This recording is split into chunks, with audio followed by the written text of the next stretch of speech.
तो next topic है CP. CP के बारे में कहाँ पढ़े थे? पिछला वाला जो चैप्टर पढ़े आप लोग है ना, स्पेसिफिक हीट वहां पर पढ़े थे। तो स्पेसिफिक हीट के बारे में क्या याद है सबको? किसी को याद होगा स्पेसिफिक हीट क्या था? अमाउंट ऑफ हीट रिक्वायर करता था। मतलब टेम्परेचर बढ़ाने के लिए जो हीट का जरूरत पड़ता था उसको हम लोग स्पेसिफिक हीट कहते हैं। फिर उसको डेफिनेशन में सेट किया गया था कैसे, एम सी डेल्टा टी होता है मास वाला स्पेसिफिक हीट, और वहीं पर बताया गया था अगर मोल का अगर टेम्परेचर बढ़ाना है तो M capital C delta T बताया गया था, वो था मोलर स्पेसिफिक हीट। याद है ये पढ़ाया गया था, ये हम लोग पिछले चैप्टर में पढ़े थे। अब जैसा होता है 9th 10th 11th 12th class में, जैसे जैसे सिलेबस आता है तब आता है, तभी हम लोग सोचते हैं, उससे पहले सोचते नहीं है। अभी तक हम लोग ने इतना ही सोचा कि एक ऑब्जेक्ट है, उसका टेम्परेचर बढ़ाना है तो उसमें हीट देंगे, तो कौन सा हीट देंगे, तो उसमें स्पेसिफिक हीट का कॉन्सेप्ट का जरूरत पड़ता है। बट हमने ये नहीं सोचा कि वो जो हीट देंगे वो भी एक्चुअली में हम लोग दो तरीके से दे सकते थे। ठीक है, वो जो हीट देंगे वो हम लोग प्रेशर को कांस्टेंट रखते हुए भी दे सकते हैं और वॉल्यूम को कांस्टेंट रखते हुए भी दे सकते हैं। अभी तक हमें सिर्फ सी मालूम था, एम सी डेल्टा टी। छोटा वाला सी है तो मास वाला specific heat, capital M C V C तो वो जो सी है वो मोलर वाला स्पेसिफिक हीट। बट हमने ये नहीं सोचा कि वो जो हीट तुम दे रहे हो वो भी दो तरीके से दे सकते हैं। टेम्परेचर को फिक्स करके, अगर टेम्परेचर बढ़ाना है, अगर प्रेशर को फिक्स करके टेम्परेचर बढ़ाना है तब हीट अलग लगेगा। वॉल्यूम को फिक्स करके टेम्परेचर बढ़ाए जा रहे हो तब हीट का वैल्यू जो है वो अलग लगेगा। कुछ समझ में आ रहा है कि बाउंस कर रहा है? फिर से एक बार रिकॉल करने का ट्राई करो स्पेसिफिक हीट को। वहां पर बताया गया था स्पेसिफिक हीट एक अमाउंट ऑफ हीट लगता है 1 ग्राम ऑफ अ सब्सटेंस का 1 यूनिट टेम्परेचर बढ़ाने के लिए। फिर समझाया गया था कि एम अगर मास है, डेल्टा टी टेम्परेचर बढ़ाने के लिए उसका स्पेसिफिक हीट बता दो तो एम सी डेल्टा टी से मालूम चलता है कितना हीट देंगे तो उसका टेम्परेचर कितना राइज होगा। यही पढ़े थे ना, मास के लिए स्मॉल सी लिए थे, मोल के लिए कैपिटल सी लिए थे, यही हम लोग पढ़े थे। अब थोड़ा सा एज्यूम करो अपने आप को, खास करके लिक्विड गैस के बारे में सोचो। सॉलिड में बहुत ज्यादा का अंतर नहीं आएगा, बट अगर तुम लिक्विड या फिर गैस का सोचते हो, जैसे गैस पार्टिकल रखा हुआ है, उसका क्या तुमको इंक्रीज करना है? उसका तुमको टेम्परेचर ही इंक्रीज करना है। कौन सा हीट लगेगा? टेम्परेचर बढ़ाने के लिए हमको मालूम है कि स्पेसिफिक हीट लगेगा। बट अब सोचो ऐसा गैस है, उसको प्रेशर फिक्स है। अभी आप लोग क्या पढ़े, जैसे टेम्परेचर वगैरह बढ़ाओगे घटाओगे तो प्रेशर का वैल्यू तो गैस में बढ़ेगा घटेगा ना। अरे यार ये बात समझ में आया? तुमको बोला गया नहीं, प्रेशर को फिक्स रखो। फिक्स प्रेशर में एक अमाउंट ऑफ हीट देकर के उसका टेम्परेचर इतना राइज करना है, तो उस केस में भी तुमको हीट लगेगा। और मान लो मैं कंफर्म बताऊं कि लो भाई तुमको इसका वॉल्यूम बढ़ाना नहीं है, गैस वगैरह में जैसे टेम्परेचर दोगे तो क्या होगा, उसका वॉल्यूम बढ़ जाएगा। बट अगर मैं बोलूं कि नहीं बढ़ाना है, बिना वॉल्यूम बढ़ाए हुए चलो टेम्परेचर बढ़ाओ, तो अभी भी तुमको एक हीट लगेगा, वो अभी भी स्पेसिफिक होगा। बट ये वाला जो स्पेसिफिक हीट है वो कांस्टेंट वॉल्यूम पर जाएगा, और ये वाला जो स्पेसिफिक हीट है वो कांस्टेंट प्रेशर पर जाएगा। पिछले चैप्टर में हमें सिर्फ दो तरह का स्पेसिफिक हीट पता चला, एक मोलर पे है, एक मास पर है। बट इस चैप्टर में आपको जानना है कि मोलर और मास छोड़ो, कांस्टेंट प्रेशर में वो जो हीट आएगा जिससे टेम्परेचर राइज करना है, और कांस्टेंट वॉल्यूम पर उस लिक्विड का या फिर गैस का टेम्परेचर राइज करना है, तो अमाउंट ऑफ हीट का वैल्यू अलग अलग आएगा। तो उसी में हम लोग अभी डिस्कशन करने वाले हैं। अभी तक हमें बस ये मालूम था Q बराबर एम सी डेल्टा टी, या फिर हमें ऐसा मालूम था Q बराबर number of moles capital C delta T. But अब थर्मोडायनामिक चैप्टर में ये चीज आ रहा है और हमें अब सोचना है कि ये सी तो ठीक है स्पेसिफिक हीट है, बट वो स्पेसिफिक हीट भी कांस्टेंट प्रेशर पर और कांस्टेंट वॉल्यूम पर उसका सी का वैल्यू भी अलग अलग आएगा। उसमें अभी हमें डिस्कस करना है कि सी पी बड़ा होगा या फिर सी भी बड़ा होगा। समझ में आया टॉपिक की? फिर से बताओ, ठीक है? तो आप हमें बहुत स्पेसिफिक टॉपिक देखना है फिजिक्स का कि सीपी बड़ा होता है या फिर सीबी बड़ा होता है। सिर्फ जो लोग स्कूल एग्जाम का तैयारी कर रहे हैं, सीपी सीबी से बड़ा है। ये दो क्वेश्चन आएगा आपके फाइनल के एग्जाम में। ये क्वेश्चन केमिस्ट्री में भी आएगा और ये क्वेश्चन फिजिक्स में भी आएगा। अभी केवी वालों का फर्स्ट शिफ्ट का क्या हुआ, अभी यूनिट टेस्ट हुआ। यूनिट टेस्ट में दो क्वेश्चन आया है इस पे, एक ही चीज का प्रूफिंग दो बार, एक ही क्वेश्चन नहीं, दो अलग अलग क्वेश्चन में यही चीज बोला है प्रूफ करने के लिए। इससे आप समझ लें कि इसका एटलीस्ट अगर स्कूल एग्जामिनेशन पर देखोगे तो भी बहुत ज्यादा इंपॉर्टेंस है, और साइंस के पॉइंट ऑफ व्यू से देखो तो it is a very specific topic. Specific heat तो ठीक है, बट वो भी है गैस का पी पर कांस्टेंट और वी पर कांस्टेंट पर अलग अलग वैल्यू आता है। कौन बड़ा कौन कम वो अभी हम लोग देखते हैं, ठीक है? उसके लिए हम लोग अब कंसीडर करेंगे क्या, 1 mole of an ideal gas. और अब सपोज कर लो कि गैस को हम लोग हीट कर रहे हैं एट कांस्टेंट, यही नहीं कर रहे थे पिछले चैप्टर में। पिछले चैप्टर में बस हीट कर रहे थे, mc डेल्टा टी से पता चल जा रहा था। अब सामने वाला तुमको बता रहा है हीट तो करो बट कांस्टेंट वॉल्यूम पर, तो ये सब अब पिछले चैप्टर वाला कॉन्सेप्ट काम नहीं आएगा। ठीक है, समझ में आ रही सबको बात? तो कंसीडर कर लिए 1 मोल ऑफ आइडियल गैस और suppose that the gas is heated at constant volume, और मान लेते हैं कि उसका टेम्परेचर कितना इंक्रीज कर गया, dt। ठीक है, तो if dq is the amount of heat supplied, then dq बराबर कितना हो गया, ये 1 मोल है, ये कैपिटल C भी है, मतलब molar specific heat constant at constant volume. ये नहीं कर रहे थे पिछले चैप्टर में। पिछले चैप्टर में बस dq बराबर mc delta T mu c delta T, but अब 1 cv डेल्टा टी। ठीक है, यहां तक लिखो पहले, फिर आगे देखते हैं इसमें क्या करना है। ठीक है, अब आगे देखते हैं। अब इसमें लगाते हैं फ्रॉम फर्स्ट ऑफ थर्मोडायनामिक्स। यही तो नहीं लगा रहे थे पिछले चैप्टर में ना, क्योंकि जानते नहीं थे। From first law of thermodynamics. ठीक है, इसमें हम लोग देखते हैं क्या क्या होगा। फर्स्ट ऑफ थर्मोडायनामिक्स इसमें लगा देते हैं। ओके, तो फर्स्ट ऑफ थर्मोडायनामिक्स क्या कहता है, dq बराबर, और बोलते भी रहोगे dq बराबर ये हो गया du प्लस t। अब यहाँ पर गेम में है dv। dv का मतलब क्या होता है, और आप इस प्रोसेस को कैसे कर रहे हैं, कांस्टेंट वॉल्यूम पर इस dv का वैल्यू कितना हो गया, इस पूरे का वैल्यू कितना हो गया, इससे dq का वैल्यू कितना हो गया। ठीक है, समझ में आ रहा है। और यू कैन से कि du का वैल्यू कितना हो रहा है, इससे du का वैल्यू हो रहा है cv dt। आ रहा है समझ में कुछ?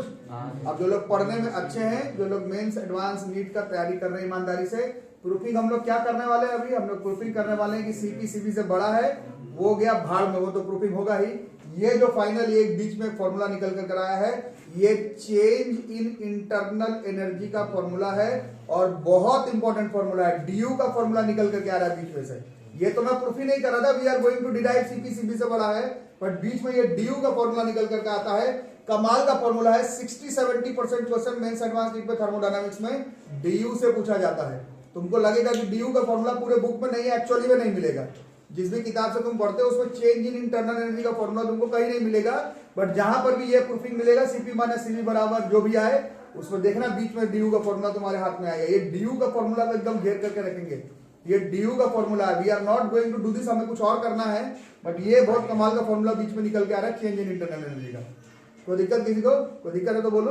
अब कल एक क्लास चला था आपका रियल गैस और आइडियल गैस का, वहां पर क्या बताया गया था, आइडियल गैस का चेंज इन इंटरनल एनर्जी किसका फंक्शन था। तो यहाँ देख लो साफ साफ दिख रहा है, ये चेंज इन इंटरनल एनर्जी है, ये सीधा जो है वो फंक्शन है किसका, टेम्परेचर का। जैसे जैसे dt चेंज करोगे, जैसे जैसे ड्यू चेंज होगा, सिर्फ आइडियल गैस का, रियल गैस में इसमें वॉल्यूम भी घुस जाता है, बट हमारा चैप्टर आइडियल गैस पर है। कल तक हम लोग जान रहे थे कि du dt पर डिपेंड करता है, आज देख लो ये du का वैल्यू cvdt होता है। ठीक है, अभी थोड़ी देर पहले एक काम किए थे आप लोग साइक्लिक प्रोसेस के लिए। साइक्लिक प्रोसेस का क्या जीरो था, साइक्लिक प्रोसेस का dt जीरो था। ये देखो dt जीरो हो गया तो ऑटोमेटिकली du का वैल्यू कितना हो गया, देख रहे हो ये पीछे भी आया था। अभी मैं ये प्रूफ ही नहीं कर रहा, मेरे को तो कुछ और करना है। मैं तो ये करने वाला हूं कि सीपी बड़ा है कि सीवी, बट बीच में ड्यू का फॉर्मूला निकल कर आ रहा है। ड्यू का फॉर्मूला मिस कर देना, सीवी dt जबरदस्त फॉर्मूला है चैप्टर का। ठीक है, यहां तक लिखो पहले, यहां तक हो गया क्या? तो अभी तक हम लोग गैस को कैसे हीट किए थे, अभी कैसे हीट किए हो अभी तक का प्रोसेस कहां तक बना हुआ है, कांस्टेंट। अब आगे बढ़ते हैं, heat the same gas at constant pressure, और तब देखते हैं क्या होता है। अभी लिखना मत, बताना, थोड़ा डिस्कशन में भाग लेना। भाग लेना मतलब डिस्कशन में एक पार्ट करना, भाग रहा क्लास छोड़।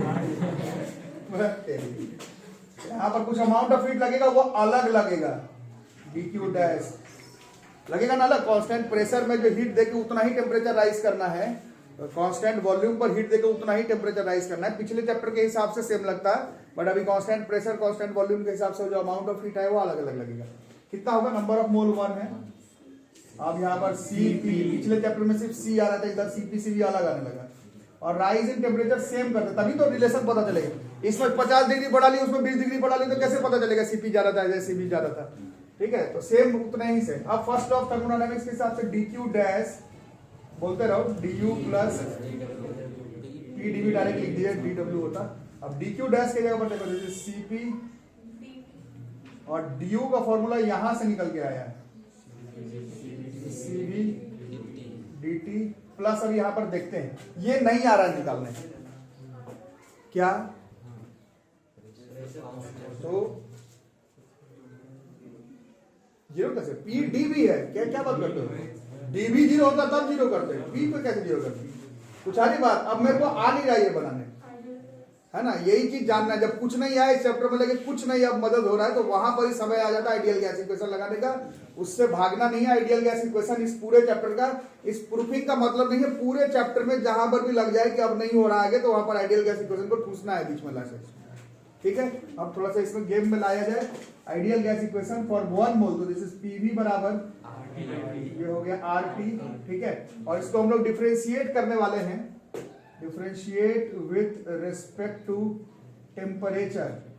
टेम्परेचर के रिस्पेक्ट में डिफरेंशिएशन है। ठीक है, अब यहाँ पर डिफरेंशिएशन का रूल्स का काम, you cannot run away from mathematical tools. U into v, अभी पढ़े मैथ्स में भी, यू इंटू बी का डिफरेंशिएशन कैसे होता है? पी बाहर dv by d plus v बाहर होगा ना, और आर बाहर, आर तो आइडियल गैस कांस्टेंट है, और टी को टी के रिस्पेक्ट में डिफरेंशिएशन करेंगे तो 1 आएगा। अरे ये समझ में बात? अब इसमें आपके फ्रेंड बता रहे थे, यहां पर प्रेशर कांस्टेंट है, प्रेशर कांस्टेंट है, ये कांस्टेंट है, कांस्टेंट का डिफरेंशिएशन कितना होता है? अब ये बोल सकते हो कि ये पूरा टर्म जो है वो जीरो हो जाता है, ये बोल सकते हैं कांस्टेंट प्रेशर है, इसका डिफरेंशिएशन जो है वो जीरो हो जाएगा, कांस्टेंट का डिफरेंशिएशन जीरो। और ये बात समझे? तो यहां से कहां तक फंसे हम लोग? P dv is equal to, तो पी डीवी के जगह पर चलेगा, यहां पर पी डीवी पे फंसे हुए थे, दिस इज आर dt। अब dt dt dt करते हैं, ध्यान से देखो, ये कैपिटल में लिखना है, Cp is equal to Cv, यहां से हम लोग लिख सकते हैं Cp। R के बारे में आप लोग को पता होगा, दिस इज यूनिवर्सल, इसका वैल्यू पॉजिटिव है, मेरे पेपर में भी आएगा आगे, बट अभी हमें मालूम है कि ये पॉजिटिव कांस्टेंट है, और दो चीज को माइनस करने और वैल्यू पॉजिटिव आ रहा है। दो चीज को माइनस करने पर वैल्यू पॉजिटिव कब आ सकता है? जब Cp जो है वो Cv से बड़ा हो, तो Cp Cv से बड़ा होता है। इसका प्रूफिंग एकदम स्कूल एग्जाम में भर भर के पूछा जाएगा, दोनों पेपर में पूछा जाएगा। मेरे को तुम्हारे स्कूल एग्जाम से कोई मतलब नहीं है, इसके बगैर ये चैप्टर अब आगे नहीं जाने वाला, ये कॉन्सेप्ट के बगैर ये चैप्टर अब आगे मूव फॉरवर्ड नहीं कर पाएगा। जल्दी से लिखो। और ठीक है, थोड़ी सी आगे पढ़ेंगे, थोड़ी सी आगे, हाँ मिटा दे रहा हूं, देखो थोड़ा पढ़ लो, उसके बाद पानी का ब्रेक होगा, पानी का ब्रेक हो जाएगा, पानी का ब्रेक होगी थोड़ी देर में। बदमाशी मत करो। चिकन का स्मेल आ रहा है। वो ये नहीं, इधर से कोई बोला है, देखो आगे और है ना वो, देखो तो ये अच्छा ध्यान से पढ़ना, दो हंसी मजाक अपनी जगह पर। तो पिछले चैप्टर में पढ़े थे, स्पेसिफिक हीट जो होता है वो एक मटेरियल का क्या होता है? कांस्टेंट होता है। वही तो चैप्टर का नाम था, bulk property of matter, property होता है सी का वैल्यू। बट इस चैप्टर में देखिए सी का वैल्यू तो छोड़ो, कांस्टेंट प्रेशर में सी का वैल्यू अलग है, कांस्टेंट वॉल्यूम में अलग है, वो भी छोड़ो, मोल के लिए अलग है और मास के लिए अलग है, कांस्टेंट प्रेशर पर अलग है, कांस्टेंट वॉल्यूम पर अलग है।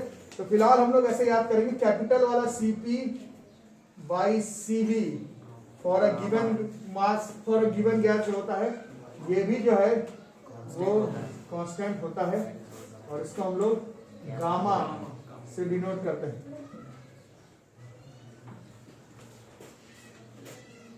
ठीक है, लिखो।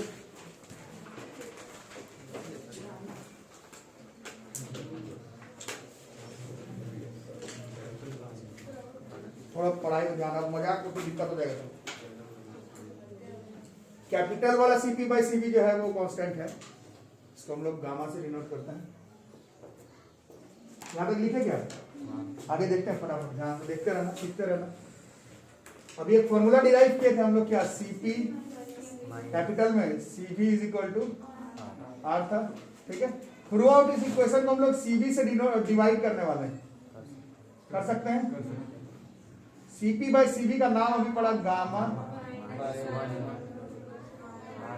कैपिटल Cv है ना। तो इससे Cv का एक और फॉर्मूला निकला, एक और नहीं, R बाई गामा माइनस 1 लिखो, लिखते रहो फटाफट।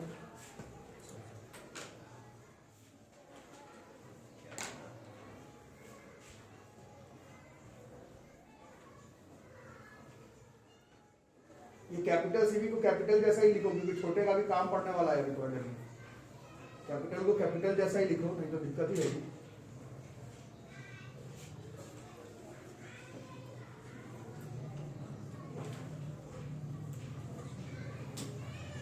लिखे यहां तक क्या?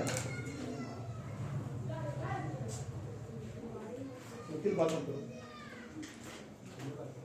इसलिए पहले ही बोल लिख लिए क्या? अब आगे मिटाओ इसको, तो जल्दी से लिखो ना। हो गया, खाना क्या, पढ़ाई करो वही बहुत है, खाना होना होते हैं। ठीक है, यहां तक हो गया। अब आप लोग केमिस्ट्री में भी पढ़ते हैं और 9th-10th में सिंपल साइंस में भी पढ़े हैं। मैं तो सीनियर क्लास से केमिस्ट्री नहीं जानता, आप लोग पढ़े होंगे, बट हम लोग जितना 9th-10th में पढ़े थे उस हिसाब से हमें ये याद है।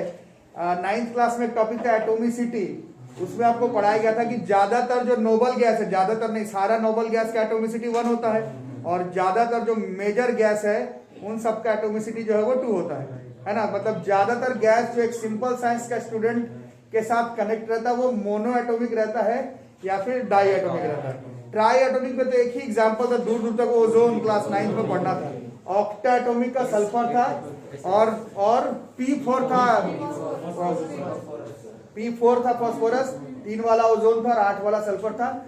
बट ऐसे मेजर गैस N2O2 जो भी आप जानते हो डाई एटोमिक है, और जो नोबल गैसेस है वो सब 1 है। ऊपर से एयर का अगर कंस्टिट्यूएंट्स देखते हैं, ये 4th क्लास में पढ़े थे, एयर में सबसे मेजर परसेंटेज कौन से गैस का होता है, कितना परसेंट? तो नाइट्रोजन तो डाई एटोमिक है, और बाकी 21% ऑक्सीजन का, मतलब 99% कौन भरा हुआ है इसमें, डाई एटोमिक है। तो एयर का क्वेश्चन हो जाए तो डाई एटोमिक का है। Hydrogen, oxygen, nitrogen, chlorine, bromine दिया रहे तो वो डायटोमिक का है, और जबरदस्ती नोबल गैस दिया रहे तो वो मोनोएटोमिक का है। तो ये जो गामा का वैल्यू है वो गैस का Cp/Cv का वैल्यू फिक्स है। इसमें हम लोगों को मोनोएटोमिक गैस का गामा याद करना पड़ेगा। काइनेटिक थ्योरी ऑफ गैसेस में इसका प्रूफिंग भी बता दूंगा, बट फिलहाल तो याद करना है। मोनोएटोमिक गैस का गामा का वैल्यू जो है वो 5/3, और फॉर डाई एटोमिक गैस इस गामा का वैल्यू 7/5। ये वैल्यू हमें याद करना पड़ेगा। कुछ आई बात समझ में कि बाउंस कर रहा है? ठीक है, तो ये दोनों वैल्यू याद करके रखना, काम पड़ने वाला है। क्वेश्चन में ऑब्वियसली मेंशन नहीं रहेगा। ठीक है, लिखो। यहां तक हो गया बच्चों? तो अब सीवी का वैल्यू डिराइव किया जाए। जो लोग पढ़ने में अच्छे हैं ये सब चीज समझ लेना, these values will not be mentioned, इसलिए हमें याद ही करना पड़ेगा। ठीक है, मोनोएटोमिक गैस का सीवी कितना हो गया?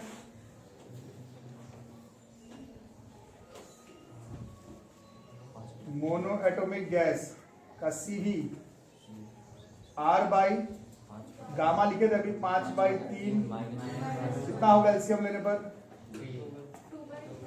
2/3 ऊपर चला गया ना, ये 3R/2 हो गया। और अभी ये फॉर्मूला जो डिराइव किए थे Cp-Cv बराबर R, मतलब Cp बराबर R प्लस Cv, तो कितना हो जाएगा? तो Cp बराबर R प्लस 3R/2, कितना हो गया? This like 5R/2। तो ये मोनोएटोमिक का Cp-Cv और गामा, ये वैल्यू क्वेश्चन बनाते समय मेंशन नहीं किया रहेगा, ये आपको याद करना है।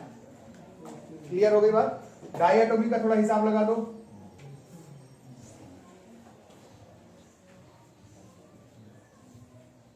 बोलो। Cv is equal to R/7 कितना हो गया? 5r/2 और Cp का वैल्यू दिस इज लाइक ये r plus 5r/2 this will be 7r/2। Mono atomic का और डाई एटॉमिक का Cp जो है वो आपको याद होना चाहिए। ठीक है, लिखो। यहां तक हो गया, आप समझ में आ गई बात। अब थोड़ा सा इसमें और थोड़ा सा मैनेज कर ले। अब थोड़ा देखो, ध्यान से, बदमाशी मत करो, ये टॉपिक अब खत्म होने को है। ये फॉर्मूला फिर से एक बार लिख देते हैं। This is Cp minus Cv equal to R था। ठीक है, तो ये था मोल्स के लिए, थोड़ा ऊपर कर दो, ये मोल्स के लिए था। अब इसको अगर मास के साथ अगर इंडल्ज कर दें, ये तो मोल के लिए था ना, मास के साथ अगर लिखूं तो वो C जो है वो कैपिटल से हट करके छोटा वाला बन जाएगा। तो अब अगर वो जिस भी गैस का ये लिखे हो रिलेशन Cp माइनस Cv, उसका अगर मास को शामिल करते हो, मॉलिक्यूलर मास, तो ये Cp यहां से हट करके छोटा Cp हो जाएगा। ये तुम लिखने का तरीका अपना देखो ताकि पता रहे कौन Cp है कौन Cv है। तुमको एग्जाम देना, मेरे को नहीं देना। मॉलिक्यूलर मास उस गैस का ले लिया जाए तो ये छोटा Cp हो जाएगा, और छोटा Cp माइनस छोटा Cv ये R नहीं होता है, या R by molecular mass of the gas हो जाता है। इस चीज को पकड़ करके चलना, नहीं तो दिक्कत होगा तुम्हें। ठीक है, लिखो। नंबर 1 जेईमेंस 2014 का क्वेश्चन नंबर 1 जेईमेंस 2014 क्या क्या दिया हुआ? 1 मोल है किसका? Diatomic ideal gas. कौन सा प्रोसेस पर जा रहा है? ये साइक्लिक प्रोसेस है। ये ABC as shown. Process BC कैसा दे रहा है? ये प्रोसेस जो है वो एडियाबेटिक दे रहा है, इसलिए कर्व है, स्ट्रेट लाइन नहीं है। A पर टेम्परेचर है 400 केल्विन, B पर है 800 केल्विन, C पर है 600 केल्विन। मेंस का क्वेश्चन है तो ओनली 1 करेक्ट है, और चेंज इन इंटरनल एनर्जी के बारे में बताना है। चेंज इन इंटरनल एनर्जी पूरे प्रोसेस का बता रहा है 250 R, C से A का बता रहा है 700 R, A से B का बता रहा है माइनस 350 R, B से C का बता रहा है माइनस 500 R। ठीक है, तो चेक करते हैं। क्वेश्चन लिख लिया गया? पहला वाला क्या कहते हो? होल प्रोसेस कैसा प्रोसेस है? ये साइक्लिक प्रोसेस का चेंज इन इंटरनल एनर्जी कितना होता है? ये तो ऐसे ही गलत हो गया है ना। अभी जस्ट लिखवाया गया साइक्लिक प्रोसेस का change in internal energy dt सब 0 होता है। अब कोई ऑप्शन नहीं, आपको चेक ही करके बताना पड़ेगा, है ना। पहले हम लोग किसका निकालते हैं? CA का। किसका? C से A। अब बताओ du का फॉर्मूला क्या लिखवाया गया आपको? du का फॉर्मूला अभी बोला था, अभी भूल गए, सच में हो गए। Cv dt था, और वो कहां पर आया? प्रूफिंग तो कर रहे थे Cp माइनस Cv बराबर R का, और उसके बीच में आया है du बराबर Cv dt। उसको घेरे नहीं हो तो फिर से घेर लेना। du का फॉर्मूला Cv dt पूरे किताब में एक ही जगह पर दिया हुआ है। कहीं पर भी तुम प्रूफिंग, किसी भी किताब में आपको du का प्रूफिंग नहीं मिलेगा। वो Cp माइनस Cv के बीच रास्ते पे ही एक बार प्रूफिंग मिलता है du का। ठीक है, तो du का फॉर्मूला कितना हो गया भैया? Cv dt। आप देखो, अभी जो लोग अच्छे पढ़ने में उन लोग आ गया हुआ समझ में। ये Cv, ये कौन सा गैस का? यहाँ पर लेना, देखो डाई एटॉमिक। अभी प्रूफिंग करवाया गया था इसका, क्या बताया गया था कि गामा Cp Cv का value diatomic monoatomic gas का गिवन नहीं रहेगा। ये आपको नहीं मालूम होगा तो ये क्वेश्चन अब तुमसे बनने वाला नहीं है। ठीक है, अब मालूम है तो बताओ। Cv अभी ये हमारे समझ में जो लोग पढ़ने में अच्छे हैं, ये इसका काम था। मैं आपका स्कूल एग्जाम के लिए वैल्यू डिराइव नहीं कर रहा था, इसके बगैर क्वेश्चन नहीं बनने वाला। चेंज इन टेम्परेचर C से A पर जाते जाते कितना टेम्परेचर चेंज हुआ? 200। कितना हुआ? 600 से 400 कितना हो गया? 500। दिया कितना हुआ? 700। नहीं चलेगा, C पर चलते हैं। A से B, अब बताओ A से B अभी भी du है, अभी भी Cv dt है, अभी भी 5R/2 है, और अभी भी 400 से 800 कितना हो गया?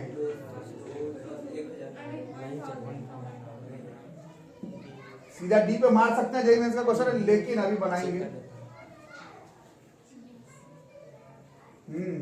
Cv dt 5R, change in temperature B से C में 800 से 600।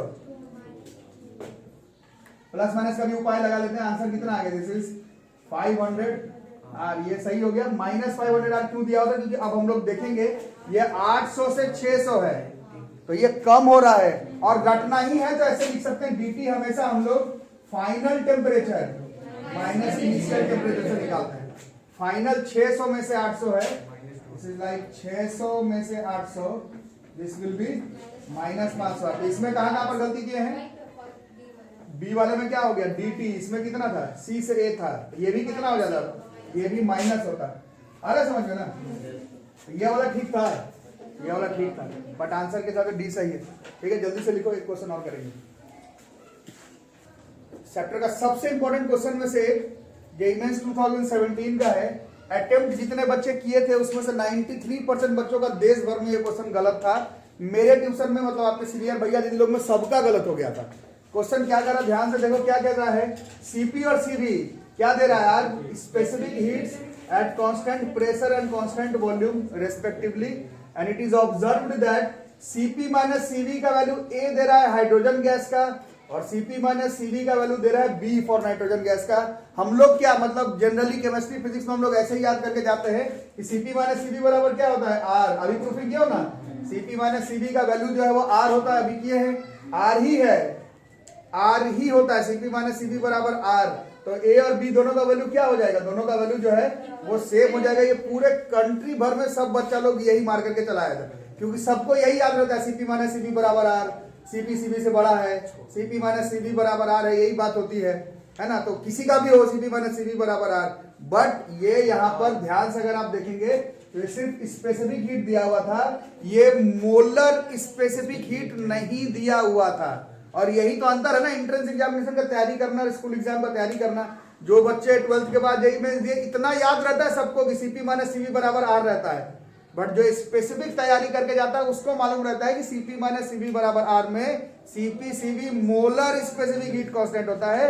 ये छोटा सीवी है, देखने से नहीं पता चलेगा, बट मोलर वर्ड नहीं लिखा हुआ था। मोलर नहीं लिखने का मतलब है ये पिछले चैप्टर वाला सीपी सीवी मास वाला है, और मास वाला सीपी माइनस सीवी जस्ट अभी आप देखे हैं ये आर बाई मॉलिक्यूलर मास होता है। ये मेरे ट्यूशन में भी सबका गलत था।